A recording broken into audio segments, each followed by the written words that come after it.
Hello, my name is Vanessa. Welcome back. I have a reading wrap up to do from the books that I was reading when I was recovering from my surgery. I didn't post for a few weeks because I had surgery. It was like no big deal, but I had like an annoying recovery time, and I did read some books in that time. So I'm excited to talk about them because I haven't seen people's thoughts on some of these books that just came out. I guess I'll just be first to do so, at least in my sphere. So when I was in California, I got a blind box, and it was a Montichi blind box for my e-reader. And that's just an ad. I'm not actually reading that book, but do you see him? Look at that little baby Chichi! And the other thing I wanted to do on camera before I start, I love filming these blind box things. I love watching them. I don't know why. And I have this one that's like Hello Kitty Kuromi. I love the little outfits on them. You guys will see first. Can you see? Can you see? Oh, cute! It's like a black and pink little Hello Kitty. Oh, she's so cute! Alright, we'll put her next to my Strawberry King over here. Look how cute they are. I love that. Okay, the first book that I read after my last reading wrap-up was The Bewitching by Silvia Moreno Garcia. This is her most recent release of the year, and this was one of my anticipated releases. I made that video at the beginning of the year. I really enjoyed this one overall. I think I've read 3 Silvia Moreno Garcia books just this year, and I really liked certain dark things. I felt like okay about Mexican Gothic. I said in my reading wrap-up that like kind of immediately after I put that book down, I just didn't think about it at all, which surprised me because it was kind of like a book talk sensation. I did like certain dark things, so I knew that like I could still trust Silvia Moreno Garcia's writing, so I was still excited about this. The concept of this is it's basically 3 generations of women who are encountering witchcraft in different ways in their lives. So the most recent timeline is a woman who's going to college in the 90s, I believe, and she is kind of investigating this disappearance that happened to this girl back in the 1960s at that university. And then the final timeline is that girl from the 90s, great grandmother, I believe, in the early 1900s in Mexico. And I do personally feel that that particular timeline stole the show for a lot of different reasons. But I want to note something here. In the 90s point of view, the main character like goes to her bookshelf because she studies basically like witches and horror, I believe. I'm forgetting. It's like something about witchcraft mythology that she's studying, horror movies or something like this. I'm already forgetting what exactly it was, but she's looking at her bookshelf, and in the 90s, she's like listing off the books that she has, and she mentions Michael McDowell, which was from my previous reading wrap up, and also Men, Women, and Chainsaws, which is also from my previous reading wrap up. And then I went into this book after finishing that reading wrap up. Is that so funny? Anyway, but this book, basically every point of view, I was disappointed when I had to go the next POV because I was enjoying myself so much in the current POV. Like, I would always start out the new chapters a little disappointed because I was like invested, and then by the end of that chapter, I'd be invested again. It's sort of one of those situations. That's a good thing though. I think that's a positive experience. My favorite, as I mentioned, was the 1900s, like with her great-grandmother's POV, because it does this interesting thing that I think is gonna go over people's heads, or people are just gonna outright really reject it. There is a taboo relationship, and I won't call it a romance because it's not a romance, but it is a taboo relationship. It's a problematic dynamic that is played out very straight, and there's nothing from the author that's like, by the way, this is bad, necessarily. And I don't think it needs that, because I think this book was tapping into a lot of conventions of like the Gothic literary genre from like that time period, which did include a lot of really taboo relationships and things that are like outright morally reprehensible in a way that like is played very straight. And I thought that was really interesting, and it was quite engaging. And I'm not condoning it, and the book was definitely not condoning it, but I just want to warn people about that. Like, if you see it, I think that it's trying to play into that kind of like Gothic feeling, and this book did feel very Gothic, especially in that 1900s point of view. I also was very surprised by how like horror feeling this book was. I think whenever I hear a book is about like witchcraft, to be honest, I love supernatural and fantasy, obviously, but to be honest, when I hear something is witchy, I like it. I'm excited about it, but like it's kind of lower on my tier list. Like I'm like a werewolf person. Like I like werewolves and I like fae folk. Sometimes it's like a little underwhelming for me, or it's a little too cozy cutesy. We see a lot of like cutesy like cozy fantasy witches. Obviously I wasn't expecting it to be cozy fantasy, but like I do think like I have lower expectations for witchy books. This book was really spooky. I actually think like the witchy horror elements of this book felt very tense. Like the way that dread was like building in this book actually felt genuinely scary, and I was really surprised by that because I was expecting just a witchy fantasy book with like a mystery behind it that might be a little bit scary, but this was like genuinely like it felt kind of demonic actually, and I really appreciated that take on things. I think it really took it to the next level. But yeah, out of all three of the Sylvia Moreno Garcia books this year, I think this was like the fullest feeling. It just felt very fulfilling. Like it felt like everything was fulfilled. I don't know. I really enjoyed this. This actually has made it, I think, into my top 10 favorite reads of the year so far. Oh, speaking of my top 10 favorite books of the year, I also read A Girl Walks into the Forest. If you watched my like mid-year wrap-up, I said that's like my number one book that I want to read this year. And I got to it. And this is about a girl. It's like more of a dark fantasy story about a girl who is exceedingly beautiful. And she lives in this small, like northern, very cold, very desolate village. And she gets a letter from like a nearby lord who has like propositioned her for marriage on account of like how famously beautiful she is essentially. And she has all of these grandiose expectations for her life. She's like, I'm gonna get married to this handsome, loving lord. My life's gonna change. I'll never have to come back here ever again. Her and her brother's fiance all set out to, they have to travel through this like forest that is very famous for having a lot of like supernatural horrors, and in that kind of experience she is mangled by a beast, and so like her face is completely changed. She's like bloodied, she's totally mangled, like doesn't have her beauty anymore essentially, which is this thing that she was defined by, and also why she was promised to this lord in the first place. So she ends up at the castle, and everything is not what she expected, as you might think. It's a very like gothic castle. I think I said that I thought this was Nordic inspired. I don't know why I said that. I don't know where I got that from. Maybe because it was described as cold. Okay, yeah, well, so are a lot of places, Vanessa. It seems like it's taking a lot of inspiration from like the setting of like Dracula or Nosferatu or like those sorts of things, so it feels very gothic in that way. She ends up in this position in this very like wretched castle where like she's not used to the court politics of this place at all because it's extremely brutal, and that reminds me a lot of The Great. So like that's one of my favorite shows. I stand 10 toes down on The Great. I will talk about it pretty much in every video if I have to, but the first few episodes where Catherine is getting used to Peter's court and how it's like super brutal and he'll just like murder people for no reason and everyone is like brutes basically, that's kind of how it is, and she's trying to get used to that, and she's just trying to survive basically. She knows she has no leverage because she has no beauty anymore, but it's almost comical like how wretched this court is. Like it's so horrendous and it's so horrific, but it's almost like funny. Like the tone of it, honestly, like some things actually genuinely made me laugh because it's just so absurdly ridiculous. And then there's like a sharp tone switch around 60% where things get genuinely scary for her, and you actually like, that's when it kind of ups the ante into horror category, I'd say. And then like my one criticism of it is there is like a sharp jut toward it being a like fable retelling that I think wasn't established like super early on, and it's established at like the 80% mark, and I think that people reading this probably will feel like, okay, that came out of nowhere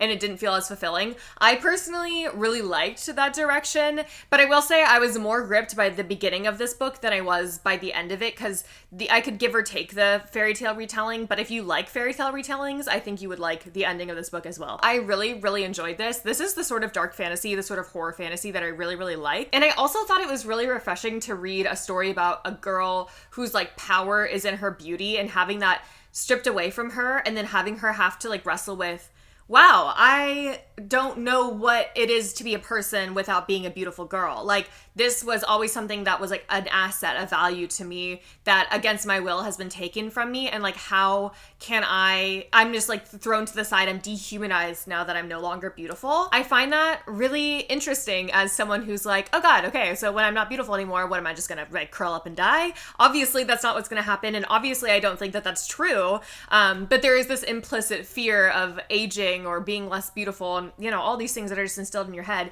And for her, it's just kind of played out in this really horrific fantasy horror way, but I thought it was just a really interesting main character, and I really liked that commentary about it. I don't know, I liked the tone of the book. I think go into it with the expectation that it will be kind of absurd though. Next, leading up to my surgery, I was so anxious about everything, so I had to take a step back and read something sillier or just something that would be like faster for me. So I finally tried Thrown in the Dark, which is a comment that I get on pretty much any video I've ever made about any romantic subplot. This is a very satirical, very unserious take on romantasy. So like, it's on purpose super tropey. Like, the archetype of the two main characters are this like foreign-born princess, like golden child daughter who like escapes because of some expectation placed on her, and she's kind of naive and she's golden haired and she's a little bit annoying. And then like this main male character whose name is like Damien Maleficus, who's like the son of the king of demons basically, and he and the main female character end up running into each other on the road, and something goes wrong with the magic and she is like essentially stuck with him, and they have to kind of go across the country together. And in that time they like really start out hating each other because they're such like drastically different people, and then of course slowly they have feelings for each other and they fall in love. And it's not meant to be taken seriously. I think that a mistake that people would make with this book is going into it and taking it really dead serious. And I think I personally went into it with the exact correct expectations, but if someone came up to me and was like, oh my God, that book was just really annoying to read, I'd be like, that is very fair. Like, I'm sure that that actually was your experience with it. I personally thought it was really cute. I thought it was really funny. I think it like actually did slow burn in a way, well, for like a one book slow burn, it did it in a way that like I actually really appreciated. I really liked their romantic scenes because they had to be around each other so much. It did feel like they really gradually made their way to the romance. And on top of that, I was not expecting how freaky this got at some points. There's no like smut in this or anything like that, but like there were some scenes where it's like, oh, these two are freaks. So if you're interested in that, I would definitely pick this book up. And I think it pulled off the romance in a very believable way that it like charmed me. I was very endeared by this, and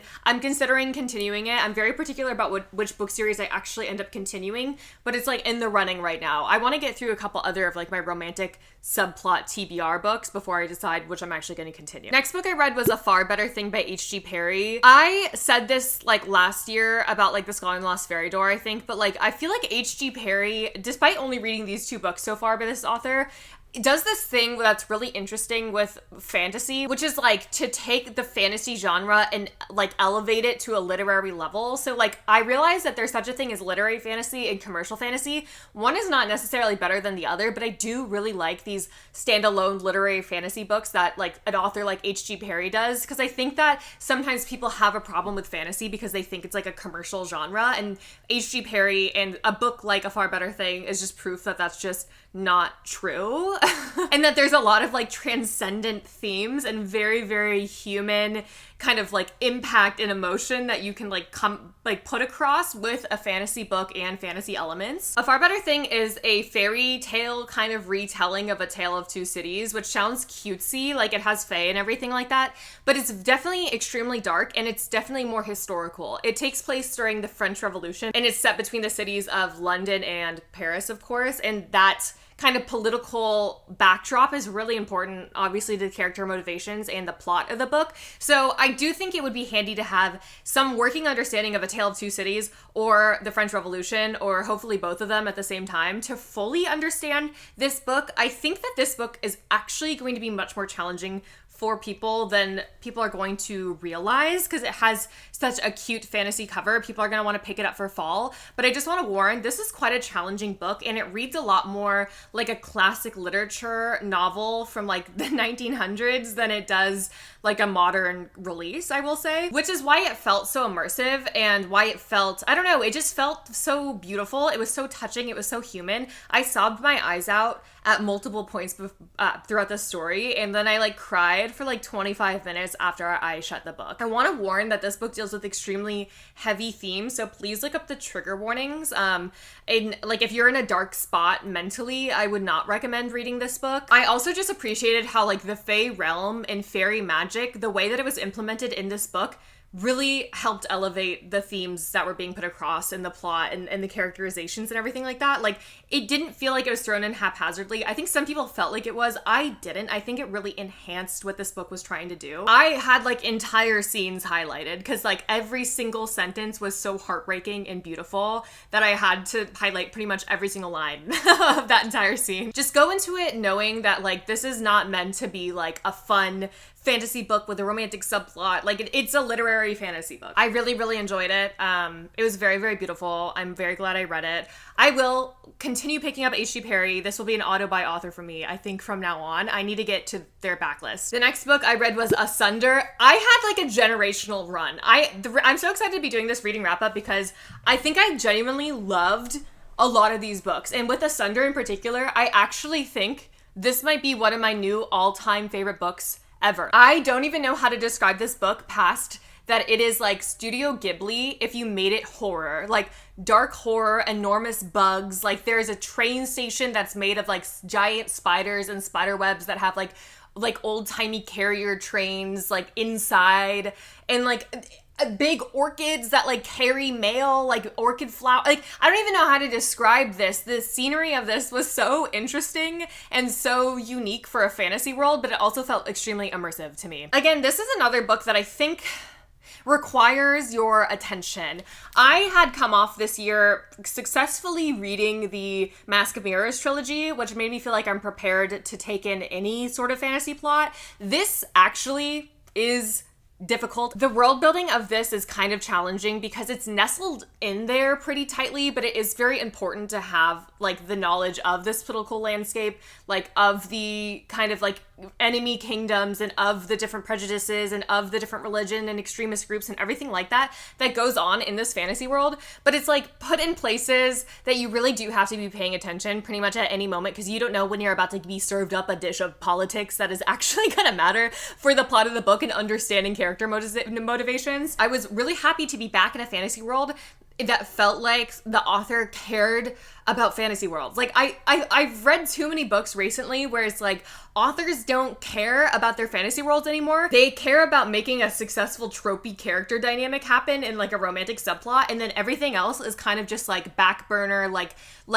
like theater play backdrop. Like this book was definitely fantasy world first, and you need to know that. And I absolutely loved it. Like I loved it. It was challenging, but I'm like so glad that I had the time to actually commit to it. I wish I could explain the plot of this book better. I kind of can't because it's a little difficult to explain, but it's about this girl who has a very specific magic power where she's able to speak to the dead. And so she kind of gets like put on these missions, usually by underground organizations, to like find information, or like sometimes she's employed by different governments to like find information from like recently deceased people. And like there was this massacre of all these politicians that happened, and that kind of sets her off a quest across the varying countries in this magical land, and gets her entangled in like a grander conspiracy relating to these different religious extremist groups. I love religion in fantasy books. I love when an author understands world history and religion and like extremism in a way where they're able to implement it into a fantastical world,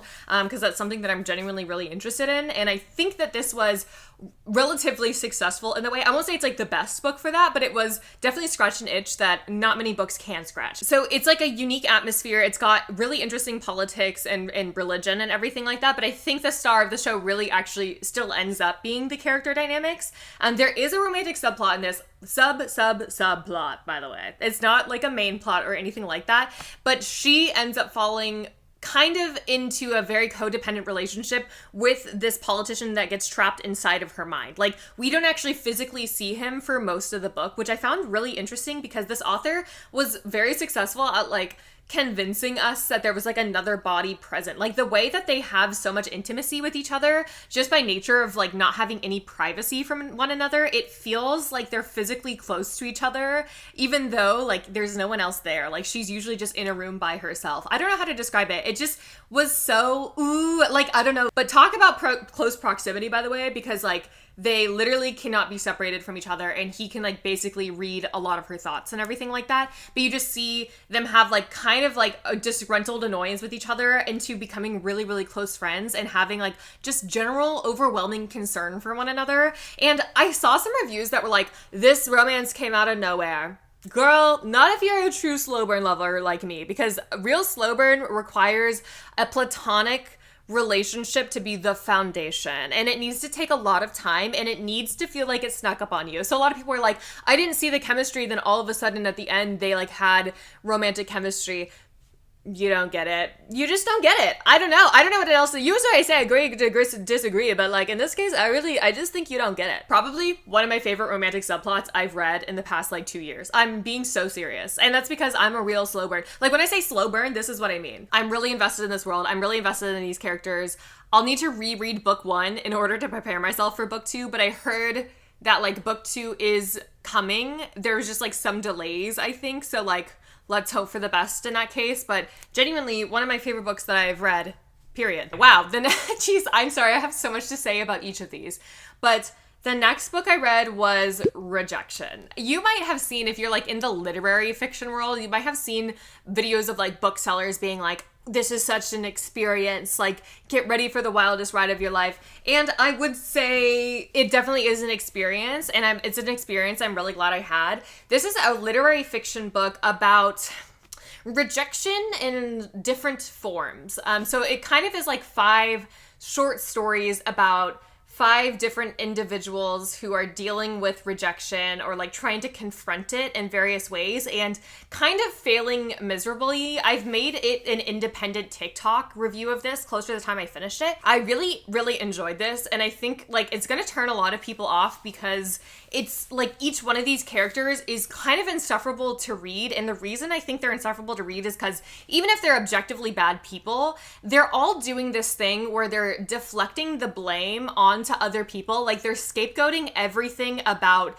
the ways in which they are failing and totally pushing that onto other people in a way that I think we are all victims of doing, or like that self-victimization that like feels so inherent to just being a human. Like you want it to be someone else's fault so bad that you're, deficient in these various ways. And the truth is sometimes it's just not anyone else's fault, but your own. Okay, so other thing about this book, I think that you need to be really, really, really well-versed in social media, in particular leftist spaces on social media. And the ideal reader for this book would be someone who is a zillennial or like a later era millennial who was online from like 2010 to now. And the way I've been describing it is this book is like Tumblr era teenager turned Substack adult. Like if that resonates with you, you will read this book and understand all of the references,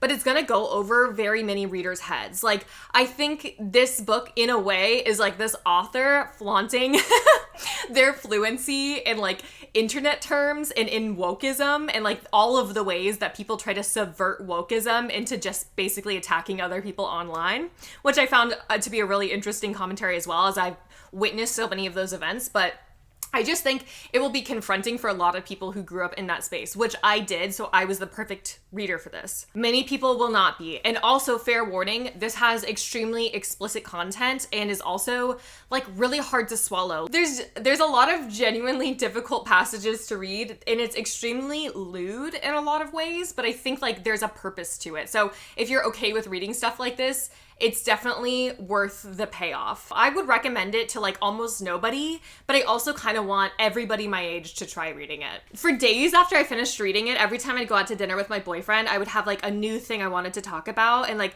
a new passage that I needed to read to him. And it just sparked a lot of conversation about people in our lives, or even like times that we've like done this to ourselves. And it was just really interesting. It's definitely worth the read, but fair warning for everything I said. So the next book I read was my most anticipated release of the year, which is The Possession of Alba Diaz. I've mentioned it so many times. This is like a horror romance, like a horror-mance, I would say. I really would describe it that way. It's extremely vibey, definitely. This is about a girl who is like kind of like adopted into this very wealthy family in Spain, and there's like this influenza that's kind of going on across the country. So her family and her fiance's family flee to this like mine that they own over in Mexico, and while she's there, she ends up kind of encountering this demonic spirit and this sort of possession that's going on across this like kind of desolate mine kind of setting. It's very gothic, and I really appreciated the location of this. I really appreciated the atmosphere in this. I think that this is perfect for fall and Halloween, like the kind of haunted mine in Mexico vibe. It was really, really, really great. There are some genuinely spooky moments in this. Like there's some genuinely tense, very scary, very horror movie scenes in this, and I really appreciated that as well. I do think that like the main star of the show is the romantic plot that does happen between her and her fiance's cousin. So it is sort of like a forbidden romance situation, and he is kind of like this outcast. He had been arrested a few times, and he does have long hair and a hoop earring. So it feels kind of insta-love in a way where I wouldn't classify this as like a romantic subplot that I usually really like. I don't think personally I was reading for the romantic subplot. I think it was done well. It's just that it's not my favorite trope, which is kind of like this insta-love, insta-devotion, which is going to put people off. But the way that it's written and the way that they talk about each other and the interactions that they have, it feels so gothic romance. Like it adds to that gothic atmosphere and in this sort of like spooky, like very dramatic, I don't know, setting and story that we're in. It just like added to the atmosphere of the book for it to be like a very quickly devoted to each other sort of romance. Ultimately, I think I like this book more in retrospect, I think, than when I read it and reviewed it on my Fable. So I think I'm speaking of it more positively than I did when I first read it. But in retrospect, I think that this book did what it wanted to do, and it did it very well. And I would definitely recommend this for the fall. It was really fun. And I know it sounds really stupid, but the best way I could describe this book is it was such a vibe. Oh, the next book I read was Cursed Bread. My Fable review of this was Emerald Fennel. I have a different book for you to adapt into a horny adaptation, and it's much more up your freak shit alley. And I stand by that. I think that this would be the sort of book that I see being adapted into like a really, really weird, horny, but also very stylish movie. I don't even really know how to describe this book because there's no plot. Basically, this takes place in 1950s France, and it's kind of following the lead up to this real life event that did happen where people were like poisoned by the yeast in this town. So like everyone who got bread from the local bakery kind of started having hallucinations and like mass hysteria. So that's not really like the point of the book, but you do have this dread building up, like people are tampering with the bread in this town and something's gonna go wrong. But the main point of this book is about these two women who have this very weird codependent / sexual relationship with each other. Like it's definitely like sapphic coded, like a homosexual friendship, but like they're both independently married. It's all from our main character's point of view, and like her like rationalization for things, or the way that she views her relationship with her friend and her friend's husband and her own husband. It feels like she can't tell if she like wants to be her or is jealous of her or hates her or loves her or wants to sleep with her or wants to sleep with her husband or wants to sleep with her own husband or wants to divorce her own husband or wants to watch her friend and her husband sleep with each other. I'm not even joking. She has each of those thoughts in this book. And it's very interesting. It's really hard to like nail down exactly what's happening at any given moment, which I like dreamscapey books, but sometimes I do struggle to feel grounded, especially if I'm feeling spacey, which unfortunately I kind of was when I read this. So I think I liked it less than I was expecting to, but this is very much not a plot-driven book. It's very much just like an exploration into how complicated and wires crossed our feelings for people can get. But it's especially interesting if you do like books about female codependency and you're very much a vibes reader like me. I think you would really like this. Like, I'm really glad I read it because I've been wanting to read it for a long time, but it's like, wow, I still feel like I have so much to chew on that I'm just not sure I fully understood this book, but I don't know that it's necessarily about understanding this book as much as it is about letting it wash over you and seeing what's resonating, really. It would be fun if it was more about like the poison bread, but oh my god. The next book I read was Paradise Logic. See what I mean? This is like a generational run. First of all, can I say this? This is probably my favorite like book cover I've ever seen in my entire life, and I'm dying to get my hands on the physical copy of this. You might be asking yourself, what on earth can a book with that book cover be about? And I want to tell you right now, this book cover perfectly encapsulates this experience of reading this book. Like, it's the vibe of it and the theme of it and what you can infer from it here is exactly translated into the words in this book. So a salute to the person who designed this. You are my icon. What is this even about? What is the Paradise Logic even about? How do I even describe this book? If you've read this book, you know why I'm saying it like this. This is about a woman who I can only describe as Amelia Bedelia adjacent if she got into a situationship with a crack addict. And I'm literally not even joking, even a little bit. There's a girl and she honestly had a normal upbringing, but her name is Reality, and she's always been like this very spacey, very otherworldly type of person. Like the way that she speaks, the things that she thinks about, the way she moves about life, you would actually think she was an alien dropped onto Earth. And she takes things in such a foreign way to me. Like, she kind of takes everyone at face value. Like, she kind of goes into every interaction with every stranger that she has in the most good faith possible. And it's not necessarily because she's like a good person or a sweet girl. Like, I wouldn't describe her like that. She's just like gullible and doesn't care about consequences, kind of. And like through the end of the book, she's kind of like that.